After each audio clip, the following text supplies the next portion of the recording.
ఇవి bulletin updates చూస్తూనే ఉండండి రాజ్ న్యూస్.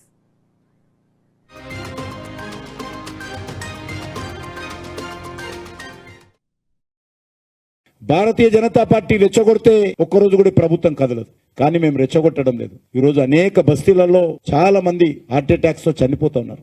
తమ కష్టార్జితంతో తమ తండ్రులు తమ కుటుంబ సభ్యులు అందరూ కూడా కష్టపడి కట్టుకున్నటువంటి ఇల్లు కూలగొడతామంటే రోజు ఒక స్టేట్మెంట్ ఒక మంత్రి కూలగొడతాం, ఎట్లా అడ్డుకుంటారో అడ్డుకోండి, ఎవరి మీద మీరు యుద్ధం అని అడుగుతా ఉన్నాను.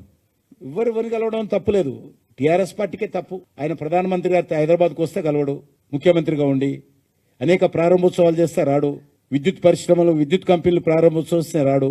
కాబట్టి గురువింద గింజ సామెతలాగా రెండు పార్టీల వ్యవహారం ఉంది. ఈ రెండు పార్టీలు దొందే.